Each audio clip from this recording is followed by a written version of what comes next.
Assalamualaikum warahmatullahi wabarakatuh. Perkenalkan, nama saya Evi Pratamasari dengan NIM 2401414235. Saya dari kelompok 4 ingin menjawab pertanyaan dari Saudari Umi Fauzia Diarja dengan NIM 2401414219. Jadi pertanyaannya, berikan satu contoh jikalau kalian menjadi seorang guru, apa solusi efektif yang melibatkan kolaborasi antara guru serta orang tua melalui pembiasaan membaca rutin.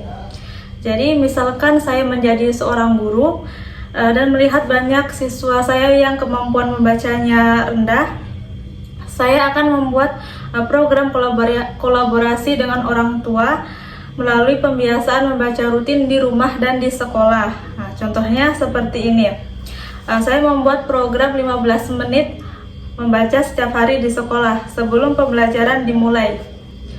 Siswa dibiasakan membaca selama 15 menit. Bukunya disesuaikan dengan kemampuan siswa. Jika ada siswa yang sama sekali belum bisa membaca, masih terbata-bata, bisa diberikan buku ejaan. Dan untuk siswa yang sudah lancar membaca, bisa diberikan buku cerita rakyat yang menarik agar siswa lebih semangat untuk membaca, untuk melakukan literasi. Lalu saya melibatkan orang tua dengan cara memberikan buku bacaan sederhana atau menyarankan bacaan yang sesuai dengan selera anak, serta membuat lembar kontrol kebiasaan membaca yang harus diisi oleh setiap orang tua dan anak. Misalkan lembar bacaannya itu berisikan judul bacaan yang dibaca dan tanda tangan orang tua, serta mengadakan komunikasi rutin melalui grup WhatsApp untuk memberikan panduan kepada orang tua seperti mendengarkan anak membaca serta membantu jika ada kata yang sulit dan memberikan pujian agar anak semakin termotivasi untuk membaca. Dan setiap minggu saya akan mengevaluasi perkembangan siswa di sekolah, lalu memberikan umpan balik kepada orang tua. Dengan cara ini, siswa terbiasa membaca tidak hanya di sekolah tetapi juga di rumah, sehingga kemampuan membaca siswa meningkat karena ada kerjasama antara guru dan orang tua. Dan saya kira cara ini sangat efektif untuk meningkatkan minat baca siswa. Sekian jawaban dari saya, kurang dan lebihnya mohon dimaafkan. Untuk pertanyaan selanjutnya akan dijawab oleh rekan saya. Di sini saya akan mewakili teman kelompok saya untuk menjawab pertanyaan dari Saudari Febriela dari kelompok 3. Pertanyaannya mengenai analisis penyebab faktor eksternal atau keluarga. Pertanyaannya itu, sejauh mana teladan orang tua mempengaruhi kebiasaan anak kelas 5 SD yang lebih suka main gadget dibandingkan baca buku, dan apakah upaya yang bisa dilakukan keluarga untuk mengubah kebiasaan anak agar lebih seimbang antara penggunaan gadget dan aktivitas membaca. Jadi teladan orang tua sangat besar pengaruhnya terhadap kebiasaan anak membaca, terutama dalam memilih antara bermain gadget atau membaca buku. Anak cenderung meniru perilaku orang tuanya di rumah. Ketika orang tua lebih sering bermain gadget, seperti melihat video atau bermain medsos, maka anak akan meniru kebiasaan tersebut. Lain halnya jika orang tua sering membaca buku koran, maka anak juga akan mengikuti hal tersebut membaca. Nah, selain teladan, suasana keluarga juga mempengaruhi minat membaca anak. Jika di rumah lebih banyak tersedia gadget daripada buku bacaan, atau ketika orang tua lebih sering.